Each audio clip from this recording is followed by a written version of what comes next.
நமஸ்காரம். இன்றைக்கி நம்ம பார்க்க போகிறது, நம்ம இன்சூரன்ஸ் கிளைம் பண்ணும்போது நம்ம தேவையான டாக்குமெண்ட்ஸ் என்ன, நம்ம என்னென்ன கொடுக்கணும், அதை பற்றின டீட்டெயில்ஸ் தான் இன்றைக்கி நம்ம பார்க்க போகிறோம். நம்மளுடைய கிளைமை ஏன் இன்சூரன்ஸ் கம்பெனிகள் ரிஜெக்ட் பண்ணுறாங்க, அந்த காரணங்களையும் நம்ம பார்க்க போகிறோம். கம்ப்ளைண்ட் ஃபைல் பண்ணணும். அந்த கம்ப்ளைண்ட் காப்பியையும் நம்ம அந்த கிளைம் ஃபார்ம் கொடுக்கும்போது நம்ம அவங்கள்ட்ட கொடுக்கணும். அதுக்கப்புறம் நம்மளுடைய கிளைம் அமௌண்ட் இருக்கு இல்லையா, அந்த அமௌண்ட் நமக்கு ரிசீவ் ஆகிறதுக்கு நம்மளுடைய பேங்க் அக்கௌண்ட்டு, நம்மளுடைய பேன் கார்டு, நம்மளுடைய ஆதார் கார்டு, இது மூணும் நம்ம கொடுக்கணும். மறுபடியும் சொல்கிறேன், insurance policy, RC copy, FIR copy, claim form, bank account number, Aadhaar card, PAN card, இவ்வளவும் நம்ம கொடுத்துட்டோம் அப்படின்னா கிளைம் வித்தின் 15 டேஸில் உங்களுக்கு செட்டில் பண்ணிவிடுவாங்க. அதில் எந்த விதமான ஒரு இதுவும் கிடையாது. எல்லா இன்சூரன்ஸ் கம்பெனியும் கிளைம் செட்டில்மெண்ட்டில் இந்த டாக்குமெண்ட்ஸ்லாம் நம்ம கரெக்டாக கொடுத்துட்டோம் அப்படின்னா எல்லாமே கிளைம் பண்ணிவிடுவாங்க. அதே மாதிரி சில பேர் ஹவுஸ் ஹோல்டர்ஸ் இன்சூரன்ஸ்லாம் எடுத்திருப்பாங்க. அவங்களும் இது மாதிரி நம்ம ஃப்ளட்டில் நம்மளுடைய வீடு பாதிச்சிருந்தது, இல்லை வேறு ஏதாவது எலக்ட்ரானிக்ஸ் சம்மந்தப்பட்டது எல்லாமே போட்டு நீங்கள் என்ன கவர் பண்ணியிருக்கீங்களோ அந்த கவர், எலக்ட்ரானிக்ஸ் பொருட்களை நீங்கள் கவர் பண்ணியிருந்தால் அந்த எலக்ட்ரானிக்ஸுக்கு உள்ள கிளைம் நம்ம வாங்கிக்க முடியும். இதனால தான் இந்த மாதிரியான ஒரு இதுக்காகத்தான் நம்ம இன்சூரன்ஸ் பாலிசி எடுக்கிறது அவசியம். இதுவரையிலும் எடுக்காதவங்க ஹவுஸ் ஹோல்டர்ஸ் இன்சூரன்ஸு கண்டிப்பாக நீங்கள் எடுக்கணும். சரி, இப்போ என்னென்ன கொடுக்கணும் அப்படிங்கிறத நம்ம பார்த்துட்டோம். இப்போ கிளைம் சில சமயம் ரிஜெக்ட் ஆகுது. அந்த ரிஜெக்ட் ஆகிறதுக்கு காரணங்கள் என்னன்னு நம்ம தெரிஞ்சுக்கிட்டோம் அப்படின்னா நம்ம அதில் நம்ம ப்ராப்பராக நம்ம அதை செய்ய முடியும். நம்ம கிளைம் செட்டில் ஆகிறதுக்கு வாய்ப்புகள் ஜாஸ்தி. நம்மளுடைய பாலிசி, அதாவது இப்போ வண்டியை பற்றி நம்ம கிளைம் பண்ணணும். நம்மளுடைய வண்டி டேமேஜ் ஆகிருக்கு இந்த வெள்ளத்தினால அப்படின்னா, முதல்ல நம்ம வண்டிக்கு காம்ப்ரிஹென்சிவ் இன்சூரன்ஸ் பாலிசி போட்டிருக்கணும். காம்ப்ரிஹென்சிவ் இன்சூரன்ஸ் பாலிசி போடாமல் நம்ம தேர்ட் பார்ட்டி இன்சூரன்ஸ் மட்டும் போட்டிருந்தோம் அப்படின்னா நம்ம வண்டிக்கு எந்த விதமான கிளைமும் கிடைக்காது. ரெண்டாவது, இன்சூரன்ஸ் வித்தின் டேட்டுக்குள்ளே இருக்கணும். அதாவது இன்சூரன்ஸ் எக்ஸ்பைரி ஆகாமல் இருக்கணும். மூணாவது, ஆர்சி புக்கில் ஒருத்தர் பேர், இன்சூரன்ஸில் வேறு பேர். அதாவது இப்போ நம்ம இன்சூரன்ஸு ஒருத்தவங்கள்ட்ட நம்ம வண்டி வாங்கியிருப்போம். நம்ம ஆர்சி புக்கில் நம்ம பேரை கொடுத்து நம்ம மாற்றிருப்போம். ஆனால் அந்த இன்சூரன்ஸ் அவர் இன்சூரன்ஸ் போட்டிருந்துருப்பார். அந்த இன்சூரன்ஸ் அவர் பேர்லேயே இருந்திருக்கும். இன்சூரன்ஸை நம்ம மாற்றாமல் இருந்திருப்போம். அந்த மாதிரி இருந்தால் கிளைம் ரிஜெக்ட் ஆகும். அடுத்தது, இப்போ ஆக்சிடெண்ட் ஆகிடுச்சு. ஆக்சிடெண்ட்டில் நம்ம கிளைம் பண்ணணும் அப்படின்னா பக்கத்தில் இருக்கிற ஆக்சிடெண்ட் ஆன உடனே இமீடியட்டாக பக்கத்தில் எந்த போலீஸ் ஸ்டேஷன் இருக்கோ அந்த போலீஸ் ஸ்டேஷனில் போய் ஒரு எஃப்ஐஆர் பதிவு பண்ணி நம்ம வைக்கணும். அந்த சமயத்திலேயே நம்ம அந்த டோல் ஃப்ரீ நம்பரில் கொடுத்து நம்மளுடைய கிளைமுக்கு ஒரு நம்பர் வாங்கி, உடனே அவங்க ஒரு கிளைம் நம்பர் தருவாங்க. அந்த கிளைமுக்கு ஒரு நம்பரை வாங்கிக்கணும். அந்த நம்பரை வச்சு மறுநாள் அன்றைக்கி நீங்கள் ஆஃபீஸில் போய் கிளைம் ஃபார்ம் வாங்கி ஃபில்அப் பண்ணணும். அடுத்தது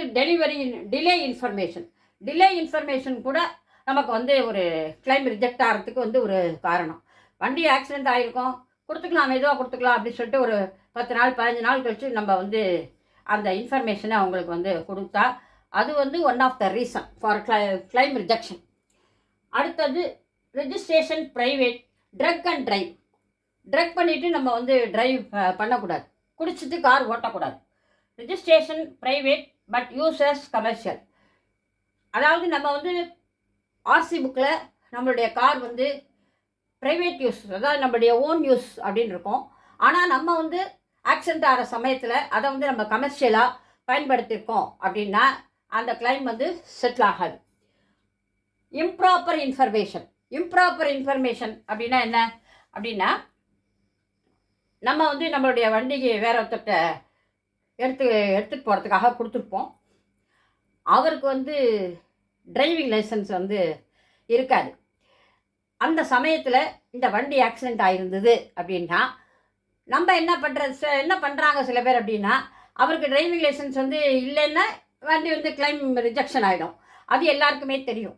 அதனால் என்ன பண்ணுறது அப்படின்னா, இவங்க வந்து வண்டி ஓட்டிகிட்டு போன மாதிரி அதை காமிச்சு அப்புறம் அந்த கிளைம் ஃபார்மை வந்து செட்டில் பண்ணுறது. இது வந்து அவங்க இன்சூரன்ஸ் கம்பெனிக்கு தெரிஞ்சிச்சு அப்படின்னா கிளைம் செட்டில் ஆகாது.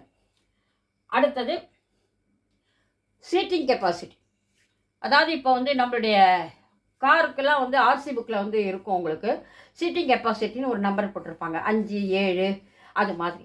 அந்த 5, 7 அந்த 7க்கு மேலே நம்ம வந்து ஆட்களை ஏற்றிட்டு போனோம் அப்படின்னா, அந்த சமயத்தில் ஆக்சிடெண்ட் ஆயிருந்தது அப்படின்னா கிளைம் ரிஜெக்ஷன் ஆகும்.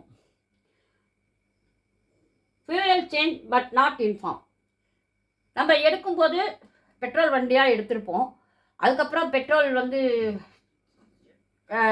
எக்ஸ்பென்ஸ் வந்து ஜாஸ்தி ஆகுது அப்படின்னு சொல்லிட்டு நம்ம வந்து டீசலாவோ அல்லது சிஎன்ஜி கிட்ட அதை மாற்றி நம்ம கேஸில் ஓட்டுறதாகவோ நம்ம வந்து மாற்றிருப்போம். இது வந்து எக்ஸ்பென்ஸை வந்து உங்களுக்கு வந்து குறைக்கக்கூடியது தான், நல்லது தான். ஆனால் அந்த இன்ஃபர்மேஷனை நம்ம வந்து இமீடியட்டாக இன்சூரன்ஸ் கம்பெனிக்கு தெரிவித்து அந்த என்டாஸ்மெண்ட்டை வந்து நம்ம வாங்கியிருக்கணும். ரிஜிஸ்ட்ரேஷன் வந்து ப்ரைவேட் பெட்ரோல் அப்படின்னு இருந்து நம்ம ஆக்சிடெண்ட் ஆகும்போது நம்ம வண்டி வந்து டீசலாவோ அல்லது சிஎன்ஜி கிட்டு உள்ள வண்டியாவோ நம்ம பண்ணியிருந்தோம் அப்படின்னா கிளைம் ரிஜெக்ட் ஆகும். அதுக்கப்புறம் என்சிபி ராங்லி அவைல். அடுத்த பாயிண்ட் வந்து என்சிபி ராங்லி அவைல்.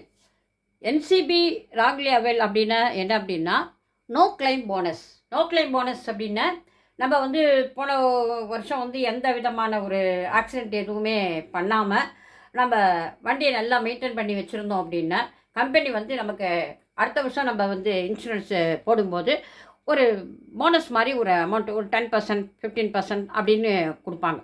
அதுக்கு பேர் தான் வந்து நோ கிளைம் போனஸ். இப்போ நம்ம போன வருஷம் வந்து வேறு ஒரு கம்பெனியில் இன்சூரன்ஸ் கம்பெனியில் போட்டிருப்போம். அங்கே ஏதாவது நமக்கு வந்து ஆக்சிடெண்ட் ஆகி நம்ம கிளைம் பண்ணியிருப்போம். இந்த வருஷம் இன்சூரன்ஸ் கம்பெனியை வந்து நம்ம மாற்றிருப்போம். அப்படி மாற்றும்போது அந்த மாதிரி நம்ம அங்கே கிளைம் பண்ணதை வந்து நம்ம சொல்ல விட்டு போயிருந்தாலோ அல்லது மறந்து போயிருந்தாலோ இங்கே வந்து நம்ம நோ கிளைம் போனஸ் அவைல் பண்ணியிருப்போம். அந்த மாதிரி சமயத்தில் நமக்கு கிளைம் பண்ணோம் அப்படின்னா அது வந்து கிளைம் ரிஜெக்ஷன் ஆகிறதுக்கு ஒரு காரணம். அதுக்கப்புறம் வண்டி தண்ணியில் நின்றுது. இப்போ இந்த வெள்ளத்தில் பாதிச்சிருக்கும் நிறைய வண்டிகள் வந்து, இப்போ இந்த வெள்ளம் வந்ததில் வந்து நிறைய வண்டிகள் வந்து பாதிச்சிருக்கும். அந்த மாதிரி வண்டி பாதிச்சிருக்கும் போது வண்டிக்குள்ளே தண்ணியோ இல்லை கேரேஜுக்குள்ளே தண்ணி பூந்துருது, இல்லை வண்டி வந்து தண்ணியில் மூழ்கிருச்சு அப்படின்னா அந்த சமயத்தில் வந்து நம்ம வந்து வண்டியை வந்து ஸ்டார்ட் பண்ணக்கூடாது. ஸ்டார்ட் பண்ணாக்க வண்டி வந்து இன்ஜினில் வந்து தண்ணி போகிறதுக்கு வாய்ப்பு இருக்குது. அப்போ வந்து வண்டி வந்து கிளைம் வந்து ரிஜெக்ஷன் ஆகும். சரி, என்ன பண்ணுறது அப்படின்னா, நம்ம வந்து இன்சூரன்ஸ் கம்பெனிக்கு வந்து இன்ஃபர்மேஷன் கொடுக்கணும். அவங்க வந்து நம்மளை வந்து கைட் பண்ணுவாங்க. வண்டியை டோ பண்ணி நம்ம வண்டியை இழுத்துட்டு போய் நம்ம ஒர்க் ஷாப்பில் விட்டு அதுக்கப்புறம் நம்ம வந்து சர்வேயர் வந்து பார்த்ததுக்கு அப்புறமா நம்ம வந்து வேலைகளை வந்து ஆரம்பிக்கணும். அது மாதிரி இல்லாமல் நம்மளே வந்து வண்டியை ஓட்டிகிட்டு போகிறேன் அப்படின்னு சொல்லிட்டு வண்டியை நம்ம ஸ்டார்ட் பண்ணோம்னா வண்டி இன்ஜினுக்குள்ளே தண்ணி போகிறதுக்கு வாய்ப்பு இருக்குது. அதனால் தயவுசெய்து யாரும் அது மாதிரி அந்த ஒரு இதை வந்து நீங்கள் பண்ணாதீங்க. அந்த மாதிரி நம்ம பண்ணோம்னா கிளைம் வந்து ரிஜெக்ஷன் ஆகிடும். நெக்ஸ்ட்டு பாயிண்ட்டு, வண்டியை ஒர்க் ஷாப்பில் கொண்டு விட்டாச்சு. சர்வேயருக்கு கம்பெனி வந்து இன்சூரன்ஸ் கம்பெனி வந்து சர்வேயர் அனுப்பலை.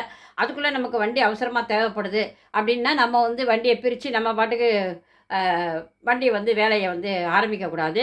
சர்வேயர் வந்து நம்ம சொல்லாமல் நம்ம வந்து எந்த விதமான ஒரு செயலையும் வந்து அந்த வண்டியில் வந்து நம்ம செய்யக்கூடாது. இதெல்லாம் வந்து கிளைம் ரிஜெக்ஷன் ஆகிறதுக்கு காரணங்கள். அதுக்கப்புறம் வேலிடு டிரைவிங் லைசன்ஸ். நம்ம வந்து டிரைவிங் லைசன்ஸ் வச்சுருப்போம். ஆனால் அந்த டிரைவிங் லைசன்ஸ் வந்து நம்ம வந்து புதுப்பிக்கிறதுக்கு மறந்துடுவோம். அந்த மாதிரி இல்லாமல் கடைசி நிமிஷம் வரையிலும் எதுக்குமே, அதாவது இந்த ரினியூவல் பண்ணுறதுக்கு டிரைவிங் லைசன்ஸாக இருக்கட்டும் இல்லை அது இன்சூரன்ஸாக இருக்கட்டும், எதுவுமே நம்ம வந்து கடைசி நிமிஷம் வரலும் வச்சுக்காதீங்க. இப்போ இன்சூரன்ஸ்லாம் நீங்கள் வந்து முடிகிற டேட்டுலேருந்து முன்னாடி 29 நாளைக்கு முன்னாடி கூட நீங்கள் வந்து அந்த டேட்லேருந்து கவர் பண்ணி நம்ம வந்து போட்டுக்க முடியும். எந்த விதமான ஒரு இதுவும் நமக்கு வந்து வராது. இன்னும் 29 நாள் இருக்கே எனக்கு நஷ்டம் ஆகும்னு தயவுசெய்து நினைக்காதீங்க. 29 நாளைக்கு முன்னாடி அந்த டேட்லேருந்தே நமக்கு போடுறதுக்கு வந்து நிறைய வந்து வாய்ப்புகள் வந்து எல்லாம் கொடுத்துருக்காங்க. அதனால் கடைசி நிமிஷம் வந்து நாளைக்கு தானே அன்றைக்கி தானே முடியுது, நம்ம கடைசியில் பார்த்துக்கலான்னு போடாதீங்க. லீவு வந்துடும், அல்லது நம்ம மறந்துடுவோம். அப்போ வண்டி வந்து இன்சூரன்ஸோ அல்லது லைஃப் லைசன்ஸோ எல்லாம் எக்ஸ்பைரி ஆகிடும். அதனால் எதுக்குமே லாஸ்ட் மினிட் வரலும் வெயிட் பண்ணாமல் ஒரு கொஞ்ச நாள் முன்னாடியே நம்ம வந்து பண்ணிக்கிறது வந்து மிகுந்த நல்லது. இந்த இன்ஃபர்மேஷன்லாம் வந்து உங்களுக்கு வந்து மிகுந்த பயனுள்ளதாக இருக்கும். இதை வந்து ஒரு லைக் பண்ணிவிட்டு நீங்கள் மட்டும் தெரிஞ்சுக்கிட்டதோடு இல்லாமல் மற்றவங்களுக்கும் இந்த வீடியோ வந்து ஷேர் பண்ணுங்கள். அவசியம் என்னுடைய சேனலை வந்து சப்ஸ்கிரைப் பண்ணுங்கள். நமஸ்காரம். அடுத்த வீடியோவில் சந்திக்கிறேன்.